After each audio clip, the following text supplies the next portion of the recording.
ഓം ദൈവമേ കാത്തുകൊൾകങ് കൈവിടാതിങ്ങു ഞങ്ങളെ നാവികൻ നീ ഭാവാബ്ദിക്കോരാവിവൻ തോണി നിൻ പദം. ചിത്സ്വരൂപികളെ, ഗുരുദേവന്റെ ദർശനങ്ങളിലൂടെ എന്ന പരമ്പരയിൽ ഇന്നത്തെ നമ്മുടെ മനന വിഷയം മരണവും ശ്മശാനവും. ശ്മശാനഭൂമി ഒരു തോട്ടം പോലെയായിരിക്കണം. ഭയങ്കരവും വൃത്തികെട്ടതുമായിരിക്കരുത്. ഒരാളെ മറവു ചെയ്താൽ അവിടെ ഒരു വൃക്ഷം വെച്ച് പിടിപ്പിക്കണം. വേപ്പായാൽ നന്ന്, തെക്കോട്ട് പുന്നയായാൽ മതി. ഫലവൃക്ഷങ്ങളായാൽ എന്താ, ഭക്ഷിക്കുവാൻ സംശയമുണ്ടാകുന്നു. കുട്ടികളും മറ്റും കയറി വീഴുകയും ഭയപ്പെടുകയും ചെയ്തേക്കാം, അല്ലേ? വേപ്പ് നല്ലതാണ്, പുന്നയും നന്ന്.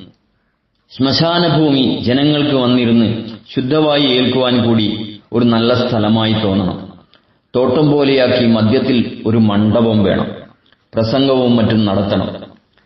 വൈരാഗ്യത്തെപ്പറ്റി പ്രസംഗിക്കുവാൻ നല്ല സ്ഥലമാണ്.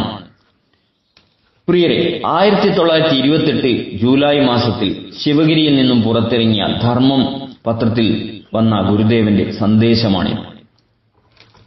നശ്വരമായ ഈ ലോകത്തു നിന്നും എല്ലാ മനുഷ്യർക്കും ഒരു നാളിൽ മറഞ്ഞുപോയേ മതിയാവും.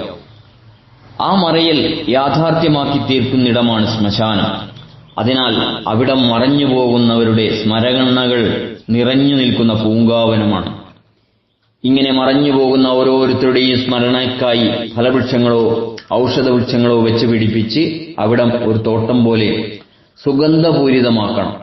ഇടയ്ക്കിടെ വന്നിരിക്കുവാനും ജീവിത സുഖങ്ങളുടെ നശ്വരതയെക്കുറിച്ച് ചിന്തിക്കുവാനും ആധ്യാത്മിക ചിന്തയുടെ ആഴം വർദ്ധിപ്പിക്കുവാനും വികല്പങ്ങൾക്ക് കാരണമായിത്തീരുന്ന രാഗദ്വേഷങ്ങളുടെ അർത്ഥമില്ലായ്മയെപ്പറ്റി പറയുവാനും കേൾക്കുവാനും യോജിച്ച ഒരു സ്ഥലമായി അവിടം മാറണം.